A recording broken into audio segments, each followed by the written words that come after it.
Okay, well, I guess we'll go ahead and start, and then I will continue to add folks in. I've been doing the waiting room; it's working fine. As you know, a couple days ago, I had a Zoom bomb attack, and so ever since that, I've been just manually adding people, and it seems to be working okay now. So I haven't had any issues. So we'll talk about Proctorio today, and I'm also recording this as well, so that way, just make sure my microphone's working here. That way, anyone who cannot join us tonight can also log in and watch this later. So Proctorio is basically a tool that takes the place of what would be a traditional testing center and of course, or tutoring center. In a traditional testing or tutoring center prior to COVID-19, we had ways of monitoring students. You could, of course, control the room. You could make sure they didn't have cheat sheets. You could have video recordings. And even, I'll talk about this later, but even the feeling of having the sense that someone's watching you, like in terms of surveillance, will hopefully have a good behavioral impact on any students who might consider cheating or something like that. Obviously, in the world of teaching in a virtual or distance environment, it's a lot easier for students to access materials. I typically, in social science, give open book quizzes and open book exams, but I realize a lot of people who teach maybe in math or maybe some English exams, if you want to give an essay exam, you might not want it to be open book, and as a result, you have to have a way to monitor and control what students are doing. And Proctorio does this in a number of ways. So it, first off, and these are like some of the main features, and we'll go through these in real time and look at my Canvas shell, but things like verification. So you can include everything from verifying a student ID, so they would have to show the ID on the webcam.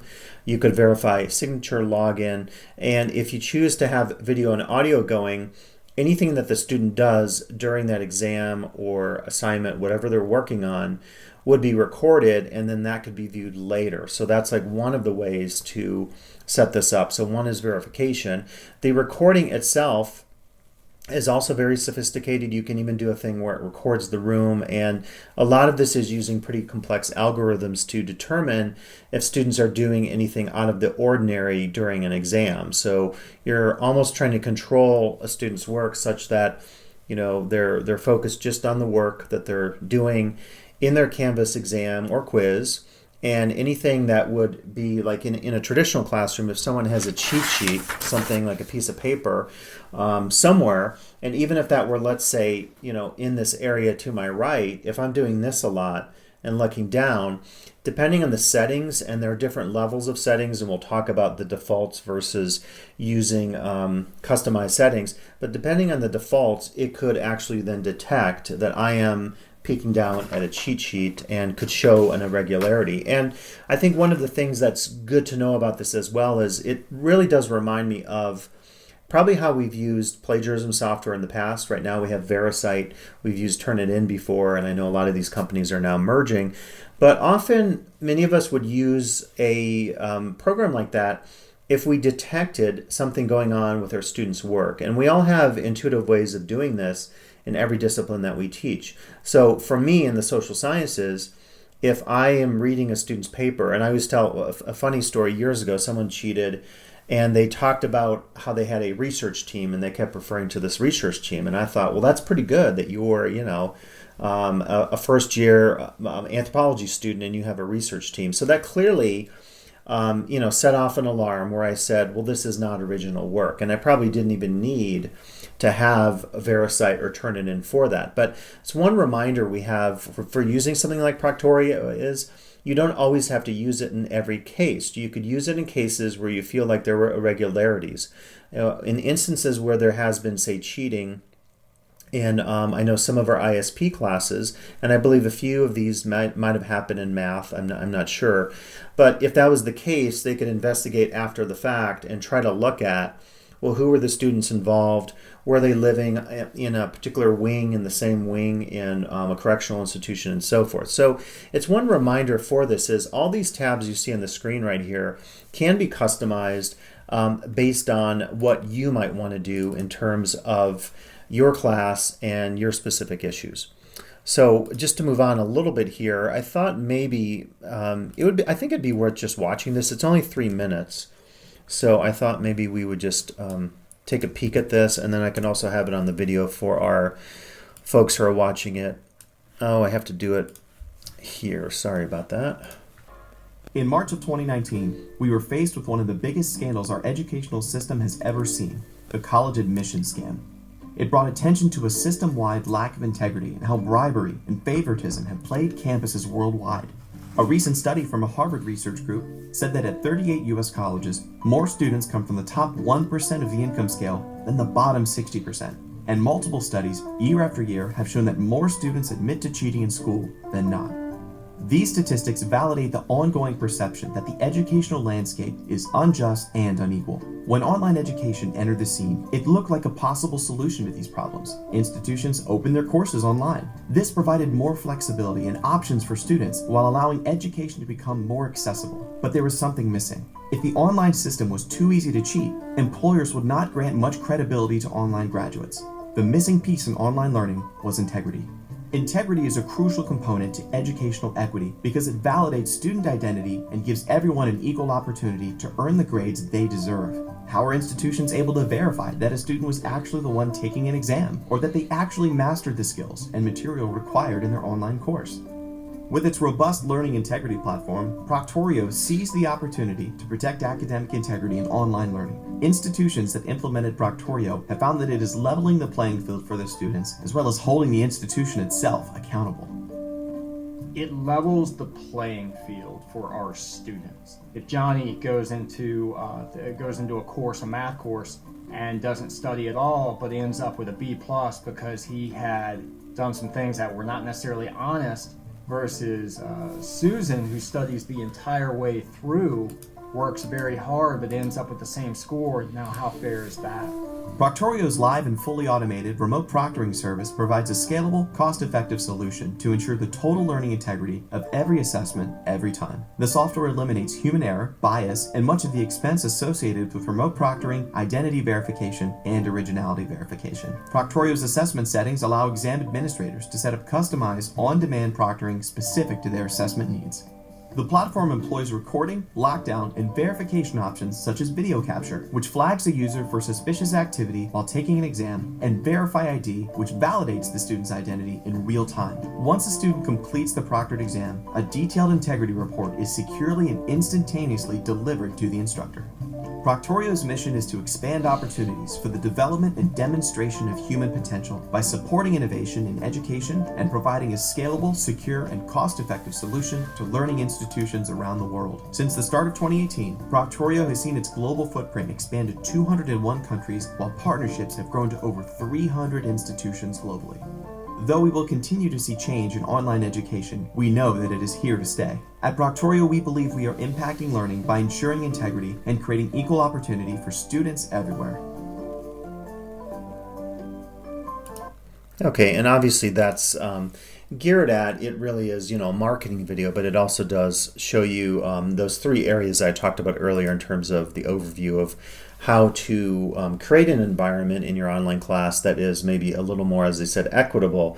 I've often thought that that is one of the major issues, not just from plagiarism that we see in online papers in the online classes, but also from the growth of sites like Quizlet, which certainly have legitimate uses. Quizlet is a site where students can upload practice quizzes, but what I discovered years ago doing a number of test bank development for McGraw-Hill for an anthropology text or two, that over time, when I first wrote those exams, those multiple choice exams, which could have for a given chapter 40 to 50 questions, over time, even though Canvas will customize and randomize the drawing of questions for a particular exam or quiz, over time, just because of the number of users or students who take a class, eventually those exams will make their ways to Quizlet applications or places on the internet where students aren't then authentically learning a concept.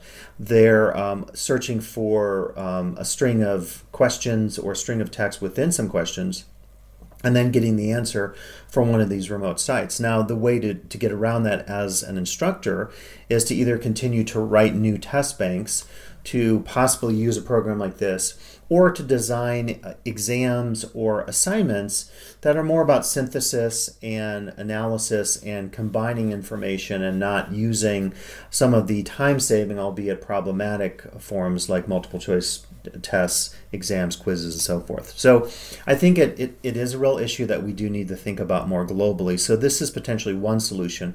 Reading some literature today from Proctorio, they're certainly not claiming that it will in 100% of the cases work, but because it's available to us, it may be really useful. And I think I'm thinking of mathematics classes just because there is so much emphasis in math on learning how to solve a particular equation or problem and then reapplying that. And of course, every discipline has some level of that, but I think there are some ways, for example, in the social sciences, the disciplines that I teach in, anthropology and sociology, to get around some of the cheating and plagiarism by requiring assignments that are more focused on synthesis, like papers that would be easier to detect if there was plagiarism or lifting of information off the internet. But this would be a great solution for real-time exams if that is your interest.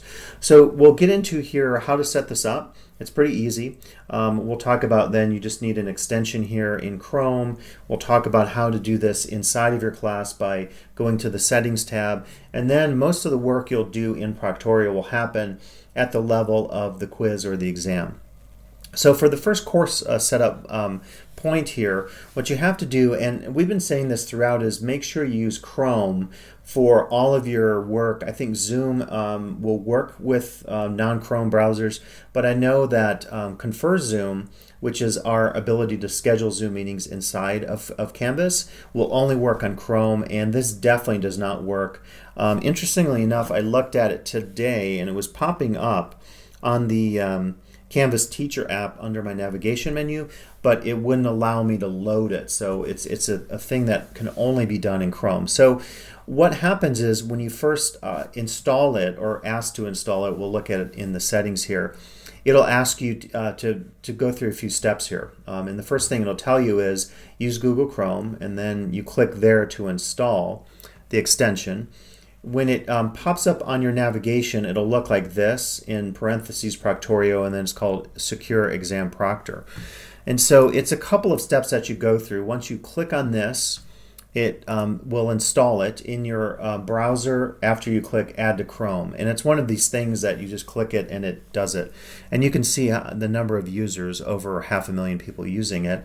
At this point, it will ask you just for security, is it okay to add the extension? Hit Add Extension. You're giving your computer actually a lot of permissions. And I know in this day and age with Zoom, in the last couple of days, there have been quite a few alterations to security settings in Zoom.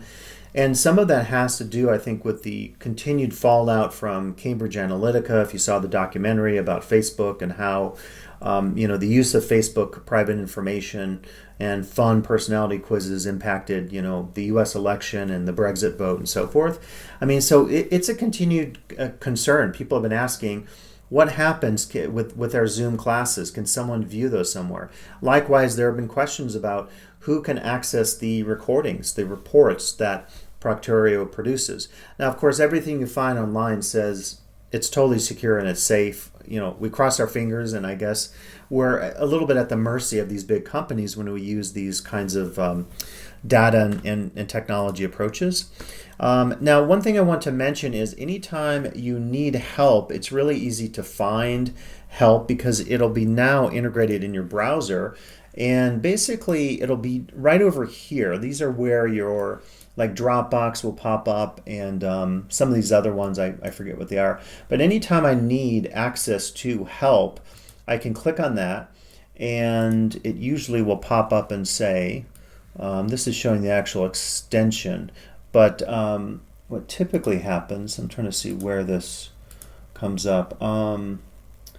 Manage extensions. It's strange. In the past, I was clicking on that, and this basically popped up, which was the Help Center.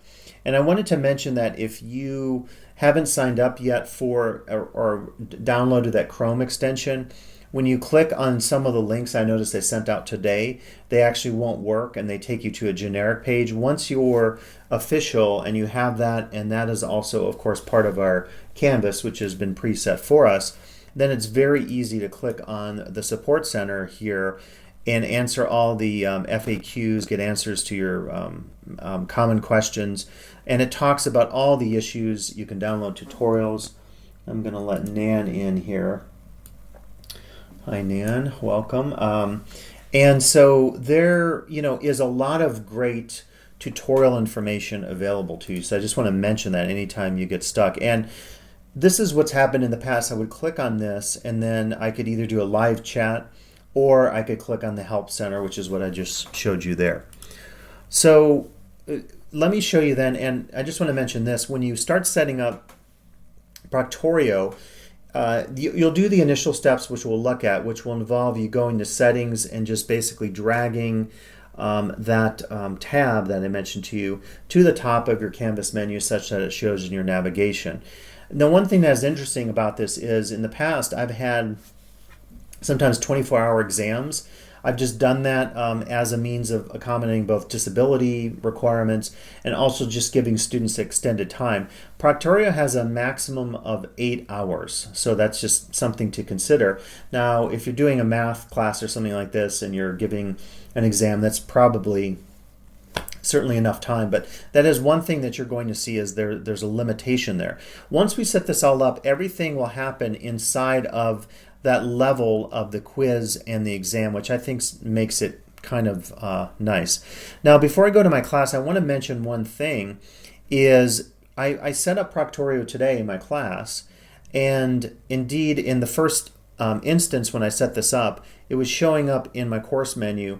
Later, I noticed it disappeared, but I'll show you how to access it. So it's a little quirk perhaps that I'm not aware of what the reason is behind, but we'll take a look at this. So if I go to any class, all I have to do, since it's available, kind of like Labster, is I just go to my settings, as you know, in Canvas, and I want to click on my navigation, and anything that, of course, is down here, and I want it to appear in my live course menu for my class, I will want to drag to the top. So if I don't see Exam Proctor, Proctorio up here, I just drag it to the top to make it active. I always have to hit save at this level in Canvas. In some Canvas areas, like you don't have to do that depending on if it's a module view or not. But in this case for navigation, you always have to hit save at the bottom. So then when I go back home, I will see that it's actually missing. So this is what I'll tell you about. So this is interesting. When I click here on settings, it actually should be showing up here. But when I click on settings, I see it here, but I don't see it here. Now, I'll show you the way around that. And when I first saw this, I thought it's going to be a problem. How do I change my Proctorio settings? Well, because everything happens at the level of your quiz or exam, you click on quizzes. And as you can see here, I have one set up already.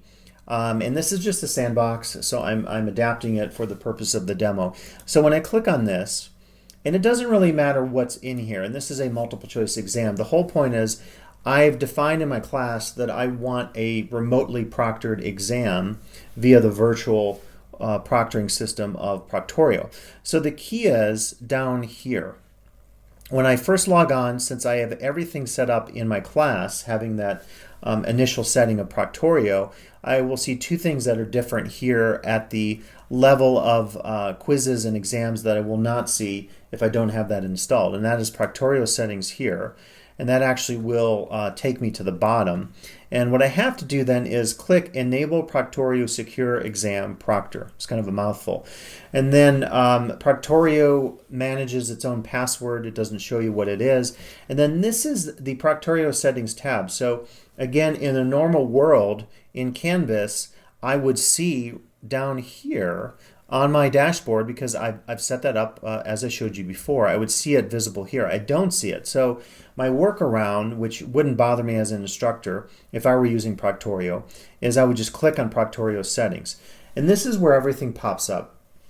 And this is really where we're going to go in and set up everything that we want to do in terms of, and it's very, it's pretty cool actually, the graphic interface, and we'll get into all this, and I'll ask you some, we'll do some Q&A here in a second, but this is just showing you how involved and integrated and deep all of this is in Proctorio. So if you want to, you can go in and customize the severity of how Proctorio's algorithms will look at head and eye movement, and it appears, when you get more into the red, then it's more conservative and more picky. If it's more in the green, it's not. And so that's something, again, that could be perhaps something through trial and error that you try out. One thing I'll tell you now is, unfortunately, this is not something I could demo with you in real time. I couldn't really set this up. I'd have to, probably there would be a way for me to do it. I could create a dummy exam, I could set up Proctorio, and then I could log on as myself on another computer to try it out. So you actually probably could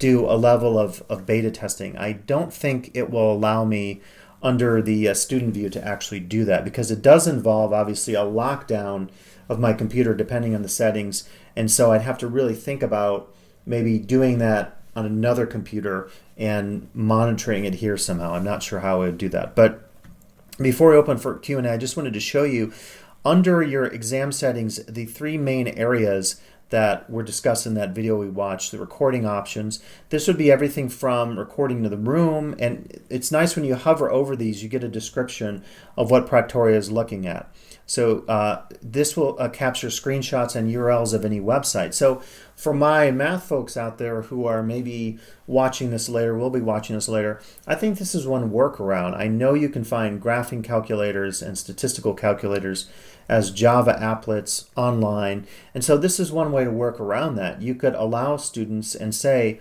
you may go to this one website, which is a calculator, a scientific calculator, because we don't like the one in Proctorio. And then all you'd have to do is have this checked. And if you had that checked, you can go and review every student's work and make sure that the only web traffic they were able to do was Canvas, of course, for that instance of the quiz or the exam, and then your one tab or URL website that has a graphing calculator that you like. So this would be where you define all the recording options. If you don't want audio and video, you don't have to include that. Then you get into lockdown options, and I want to mention that when you click some of the options at the top, when you do that, it will immediately tell you that you should, also look at these options down here in terms of recording the screen, and then it'll tell you, to check some options on lockdown and also on verification. So those are some options there. In-quiz tools would be, could students have access to a whiteboard? Could they use a calculator? And this is where you would say basic or scientific. And I heard back from some math folks that they were going to look at whether or not the scientific calculator was good enough or not. And then again, the behavior settings, the exam settings are showing you things like the required bandwidth. So Proctorio needs a minimum bandwidth, and that's pretty good. As you can see, national average megabytes per second, and this is, so it's not a big ask in terms of what the website Wi-Fi requirement is. So that should be certainly fine for most of our students. But let me open it up before we can get into some of these settings, but maybe you have some questions or some thoughts about how you might want to use, and I should be watching the chat room too, how you might want to use, so some people are saying, go ahead. I had so many questions. That's the whole point I came here. I mean, I already looked at all the different videos. I understood the basics, but I'm just so skeptical as a math instructor of using it. And I've been talking to a lot of people. I'm just not sure. So first of all, for some of the math classes, for the exams already, like the proctored exams that they take, I give them permission to have a 3x5 card with notes. And so I'm just thinking Proctorio will totally catch that. It's going to be a really suspicious eye movement because obviously like they will physically have this card in front of them. And then I'm also concerned about the calculator. I know you sent out some calculator information, but some of the stuff that we're using is like really advanced, I'm not sure if they have all the options that we're looking for. Mm-hmm. So that's another issue. And then also for math, like it's very hard to take an exam. Like even for me, when I'm writing a key for an exam, it's hard just to like be there and like just do it on the computer. I always like do it on paper. Like I work things out. I like circling things and crossing things out. And I mean, I guess I could do that in a virtual setting, but that just sounds so uncomfortable. Like to me, like if someone asked me to do that, like I think that's so unreasonable. So Sure.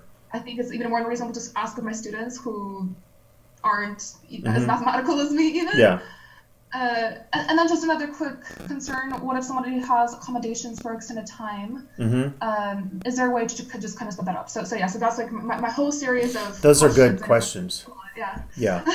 Yeah. So I just try to go through all those. So I would say for the calculator one, let's investigate a little more. I know Larry contacted Proctorio's support department today.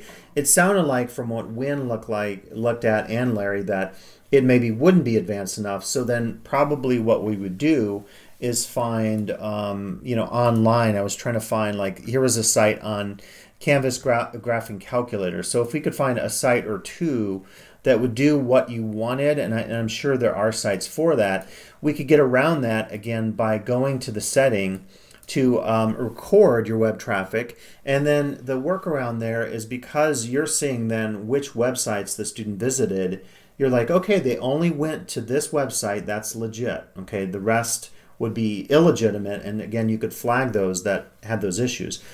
As far as the issue of like a note card, keep in mind that yes, if you have the recording video going, and if you have some of the options down here, again, hand and eye movement, let's say.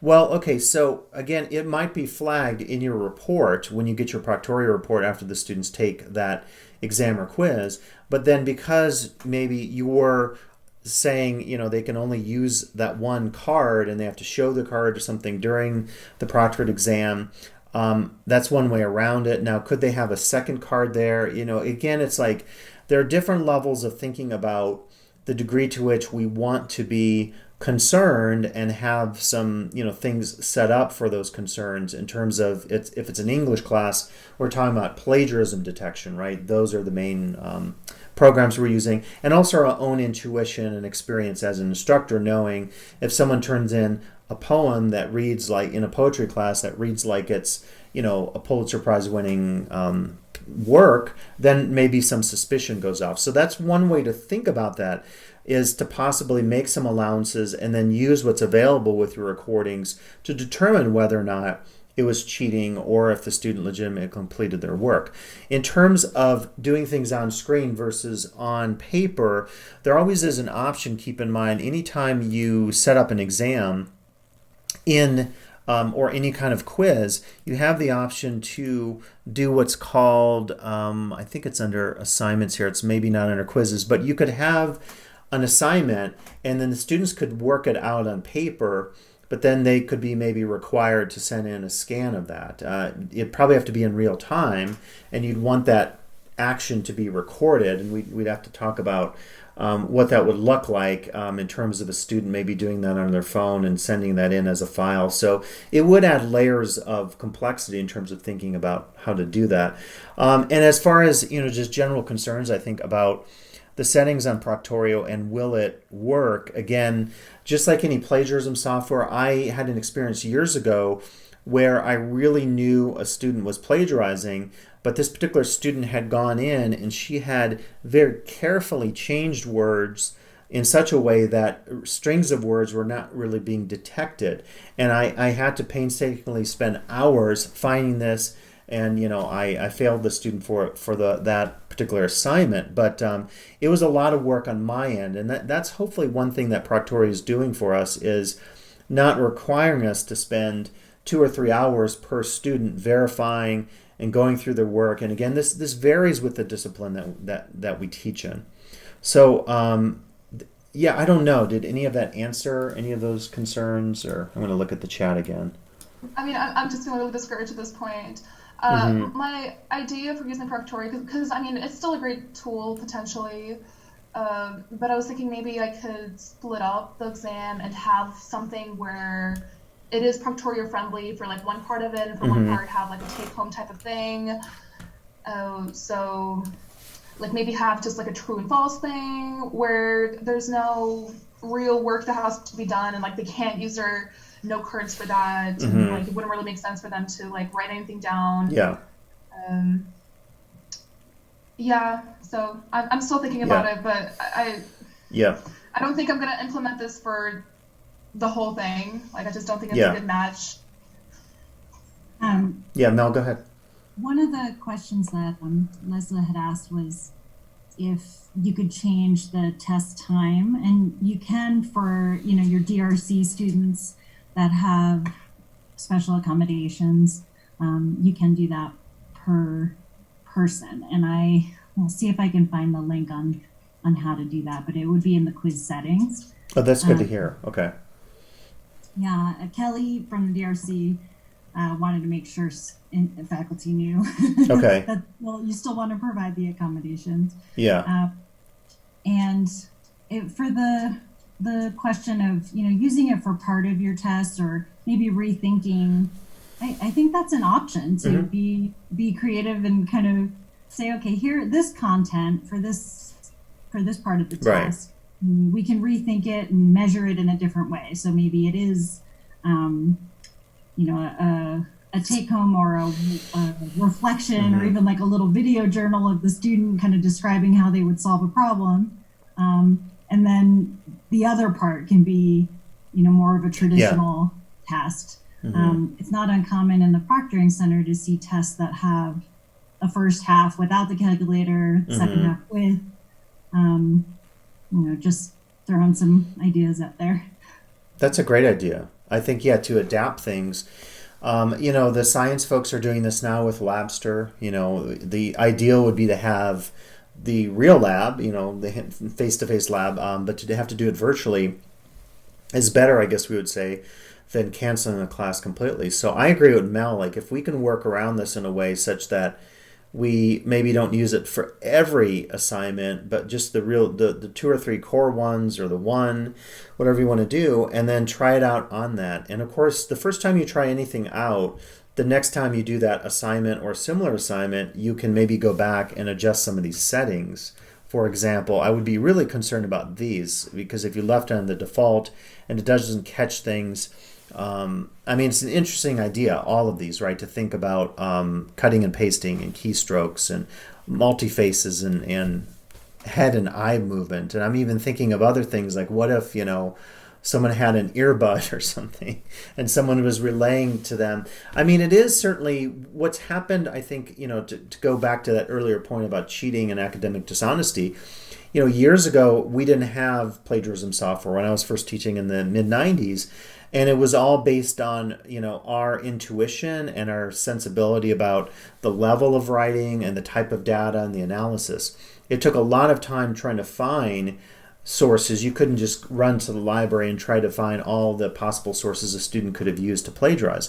But then even when we got into software that dealt with plagiarism, then we got into paper mills. And so I often say that if you have a student who takes any humanities or social science class, an English class, and if that student had a professional paper writer from day one, whether it's a face-to-face or a DE class, there'd be ultimately no way within reality to ever detect that. And that's just part of, I think, we would hope that students wouldn't do that, but we know there is dishonesty. The whole scandal with the admission scandal where parents were doctoring, students' participations in high school and water polo and all this kind of stuff shows you the level to which people are willing to cheat in some cases. So I would say we can't catch everybody in every situation, but if we could make some of this work for us, then it's going to make our lives hopefully a little easier. So I think what Mel said is key, to maybe adapt it in such a way that you don't try it for every single assignment in your class, would be my recommendation. And there was go ahead. Scott, sorry. It's hard. There's a few seconds, but no, it's fine. Yep. I actually am assigning an essay, like 2 essay assignments in my stats class, where the students have to research something and write about it. And I have been thinking about possibly using a service to just put it in. So LTCC does have access to that, Yep. right? Yep. It's What would I called have to do Veracid. to get that? I mean that's probably like an entirely different training I would have to go to, or like. No, you know what? Let's look at it now. I mean, we're talking about it. It's very easy. Okay, great, Yeah. great, cool. Yeah. So all you would do is you would create a new assignment, and it would be, you could call it whatever you want. Under your assignment groups, of course, you could call it papers, or you could call it stats assignments, or whatever. Create that, and then all you have to do is click on the Enable Veracite Submissions. And I know Nan or someone had asked, can I make, I can't make my screen any larger, I'm sorry about that, but it should be bigger on the video recording later. So I click on Enable Veracite, and then that's pretty much all I have to do. I can then go in and determine whether or not I want to exclude self-plagiarism, exclude quoted material, and whether I want to store the submissions in the institutional index, which I recommend keeping that checked, because we don't necessarily want students being able to plagiarize themselves if they use a paper for one class and they resubmit that the next quarter. This would detect that because it would detect the institutional index within that. You could also then decide here, do you ever want your students to be able to see the originality or not? And this is really person to person, whether or not you think it's a lesson for students to see that they may have unintentionally plagiarized or lifted some sources from the internet without attributions and citation.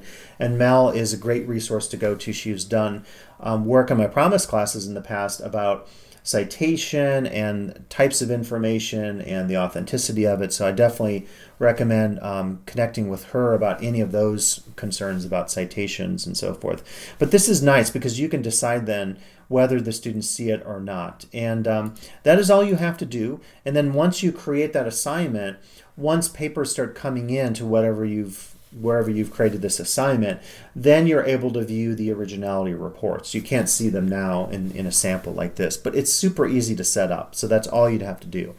Again, it doesn't detect 100% of the cases, but it's generally pretty good with finding sources, particularly from like Wikipedia, which can be an easy, sometimes students, if they plagiarize, it might be the most, whatever's the top ranking Google hit on that topic. So that's very easy to do. And that's something that is a little easier, I would say, than Proctorio, because you're not really thinking about necessarily doing a lot of setup of your assignment based on the tool that's looking at academic integrity, whereas Proctorio is requiring you to think about, do you want all those settings? Now, I guess I would say when you set up something with Proctorio, it wouldn't be a bad idea, I suppose, and because I haven't gone through and looked at the actual reports, but it wouldn't be bad for me in a case if I set this up to have access to all the information, because my thought would be, I don't have to, again, look at all this after the fact. If I suspect a student, and maybe it's not everyone in the class, maybe it's a student who they did some work in a math class and they didn't show their steps, or they had some errors working through a problem, and yet they got the quote right answer. And so that's where you could go back and say, well, wait a second, what was going on here? And then you could review whatever is applicable to your classroom and your setting, because you don't have to look at everything. That's why I said, if you want students to use a note card, and you're okay with, well, what if they have a note card here and another sheet of paper here? Well, if you don't care about that, or you're going to trust them, then you wouldn't necessarily have to rely on any of those settings that will be tracking head and eye movement. So like, you could use the ones you want and not necessarily worry about the ones that are extraneous or unnecessary. And by the way, I wanted to mention before I forget, in chat, Melanie said that there's an online graphing calculator website that Larry permits on the Chromebook, and it's used when they proctor in person. So that would be right there, the solution. Again, all you'd have to do is use that, and then you would just record the web traffic, and as long as the students didn't go beyond that website, whatever that is, then you would certainly be fine. And then Melanie also said the act of verifying the ID, showing your room, having your screen recorded would be a deterrent. And I do agree with that. I was mentioning here towards the end that if you think about the, where is it here, the psychological effects, I think including, in addition to having, let me let Nan in here. I think she got kicked out. Welcome back, Nan. Having your academic and dishonesty and plagiarism policies in your class, having that on your syllabus is really important, because that way you're showing to the students that you're concerned about this, and there will not be tolerance for cheating on exams or papers or whatever. And if you ever need that information, you could go to what's called Canvas Commons on Canvas, and you could search by my name, and then under my syllabus module, which is freely available to you, you could import all of our student behavior policies and also our academic dishonesty and plagiarism policy. So I could not agree with Melanie more than to say, yes, knowing that a system is set up, knowing that a class will have VeriCite for papers to check for plagiarism, knowing that a class will have the availability of recordings after the fact, will have, I think, a psychological effect for many of our students, where they're at least going to be on guard and say, okay, wait a second, I really need to watch what I'm doing. I can't cheat on this exam because there are things in place. And it is kind of scary, right? I mean, you think about artificial intelligence and algorithms that can detect these kinds of things. It's pretty amazing. It's also frightening, but in this case, maybe it's frightening in a good way, in that it's forcing students to reflect on that even though this is a virtual class, they will be required to maintain academic integrity. And this is just a screen talking about exam recordings and, again, some of the privacy issues. They mentioned Edward Snowden, I thought, which was interesting in there. And then what information will be recorded. The instructor decides what information is recorded when you set up the exam. And then, to be transparent, your students then will know what is recorded. So that does, I guess, at least give them some sense of here's what's going to be happening during this. I would be, having never done this as a student, I would be a little intimidated by it. But then hopefully over time, if more students are using this, they would get used to it. So I was wondering, Melanie, do you have any tips on people who've used Proctorio or other in-person proctoring, and how we could allow this, some of those tips to maybe take place in Proctorio from what you've experienced in the tutoring center? Yeah, and Nan might be able to chime in. And Nan too, yeah. Just what I was messaging there, that the act of verifying someone's identification, and I think you could do that with this record room function, where, and showing their ID. Yep. So it can't be it can't be someone else. There's an accountability with a student having to show, this is who I am and here's what's in my room. That is similar to what we do. We take a look at their pencil case and their water bottles. Right. And, so you could have someone kind of do that virtually and walk through. I think maybe having something earlier on in the class, if you're, I know I was speaking with Spanish faculty about how do I know it's their voice when they're doing their pronunciation. Yeah. Well, you'd have something earlier on in the quarter where, again, they do a video journal or they do a recording when it's not this high stakes test, but it's, just a part of a homework assignment. So we get students used to doing that. Like a baseline almost, a baseline. Yeah. That's great. Yeah. There's something to kind of check against. Yep. Nan, is there anything that you can think of that we do in the in-person proctoring? What I remember from the research that I did on cheating was that the biggest cheating that goes on right now, and this is before all this technology, the biggest cheating was identity. Somebody's cousin coming in and taking the test for them and so on. So checking identity thoroughly was, or even requiring more than one form of identity, was really important. But now it's gotten to be kind of a game. Well, we'll one up you, and then we'll beat you. Well, we're going to one up you again. So we have gotten more serious about checking people's books and telling them right up front. And I think that's the biggest thing I learned, was that an appeal to honor as fakey as it sounds. An appeal to honor is something that a student will, even if he would cheat in other situations, if he really understands that you expect integrity from him, and that he is in a situation where academic integrity is a part of this game, Right.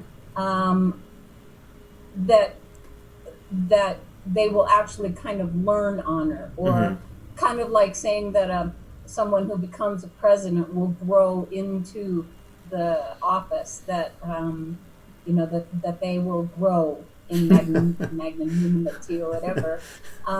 But from the research I did, apparently that actually is what happens. Of course, the best thing is to know your student. Right. But we can't always do that. Right. And that's why this Proctorio and other technology is stepping in, is because we're doing testing now, especially in our distance ed, where we don't know them from Adam. So we try to do it all. And I think that letting them know, like you said, what the expectations are, and letting them know, because you're going through this big rigmarole with the camera and the ID and everything, that this is serious. Yeah. That's the most important thing I think that I gleaned from the work that I did. That's really good. And I think what you're indicating is, again, there is this, like, we develop technology or develop a technique, and yet there was something years ago where students were coming out a way on soda bottles to have, cheat sheets inside of soda bottles and stuff. And now, of course, everything moving virtually, there are going to be a lot of concerns about this. And we adapt to try to deal with it. But then again, and even this one, I was thinking you could do the auto ID check, as Melanie was getting at. But then if someone is a twin, right, like there's always that, like if someone had a twin and they could come in and take an exam, we can't possibly get 100% of the cases, but hopefully some of the basic ones, right, the cheat sheet, the eye movement, the cut and paste, like I could see really using this. I think in the future I might try it and do more of an essay-based exam, and one where students could use notes, but it would be timed, and they would be required to maybe use certain websites. And then what I could do is, it is a little bit Big Brother and Orwellian, but I could go through and again look at the web traffic and see, were they using the sites I defined, were they using the notes that were allowed, and so forth. And so for me, I could see using this in social science in the future to really see if students are doing that work of synthesizing information that they get. I'm a little less concerned on exams because I'm not opposed to open book exams, but I still worry that with an open book exam, the students may go to the internet to find test banks on Quizlet and other apps that have been put up there by previous students of my classes. But I agree with Nan. You can't get 100% of the cases, but this is helping in some ways. Can I just share a quick story that happened to me recently, working at Lake Tahoe, with the proctored exam. So I had a student who was in a different country, and he was saying I'm in this country, where can I go get a proctor? And I was, telling him some ideas. I was like, that's not a problem. You can totally find a proctor in your country. And then, I guess he didn't like my options that much, and he was like, oh, it's not a problem. And he submitted the proctor information, and he was going to take the exam the next day, but in Irvine. And I was like, really? But you just said you were in this country, like you're flying today or tomorrow, really? So something the wasn't. Had the same cultural last name that this person had, and I'm just like, I just can't help but wonder, did he just send in somebody else, or did he just personally know this proctor? Right. But I can't really say, I just sent a message hey, you really are flying today? You didn't tell me. Why was this an issue? Why did we have to message back and forth for 10 different messages before you decided to buy a one-way ticket tomorrow? And he just never replied to me. And I'm pretty sure something sketchy happened. Yeah, But sounds like I it. don't know. Like I got it. It was from a real proctoring center by a real proctor. Mm-hmm. Yeah, Yeah. right. I mean, we would hope that that those proctoring centers would be legit, but like we saw with the admissions scandal, you had some of the most prestigious schools in the country where people, very high-ranking people, coaches and admissions officials, were doctoring the entire process, and calling into question, I think, just the value of the admissions processes and those degrees that were awarded to these students, often who shouldn't have been accepted to those universities. So I think this in some way will maybe lend a little more to objectivity. Not that it'll detect every case, but the fact that you can use this as a place of verification and some level of control, I think will at least lead to a little more objectivity. Again, as Nan and Mel were both getting at, it's not going to cover 100% of the cases, but it's a lot more sophisticated than I thought it was going to be, because Turnitin doesn't even have all these levels of options or VeriCite, So this is pretty amazing in terms of what you can do if you want to. Scott, what about my question? I raised my hand. I don't know if you could Oh. tell that that's what I was trying to do. I didn't Do see the it, but students yeah. know that there is going to be this program that's like a Turnitin equivalent as they're turning in this essay into Canvas, or do I have to myself inform them about that? No, they will.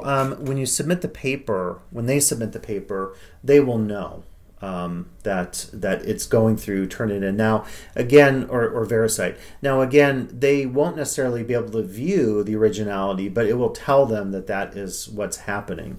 And so many of our students are used to this in high school. I know our local high school, so many places require Turnitin or some version of software like that.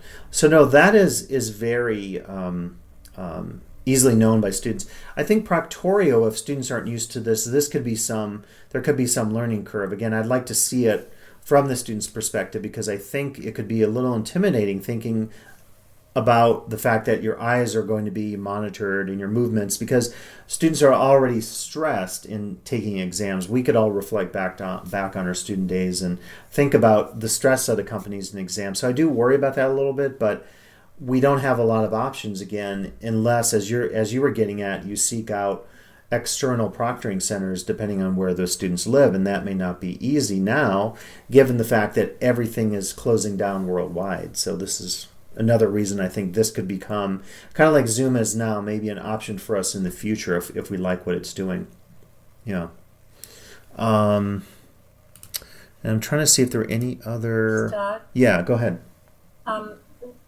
One thing that bothers me is that we kind of try to believe that we're special, that at the community college level we're friendly. We hold the hand of the student. We kind of guide them through the process. They're learning what integrity is, and they're learning what being on time is, and they're learning that you have to do the reading. We're like an in-between. We're a transitional point, and we're not MIT. We don't have 2,500 students or 50 people in a classroom. We really get to know our students, and so one of our big deals in our testing center is to make the student feel comfortable. Yeah. And that's especially because of our handling of people who learn differently as well, or who need special accommodations.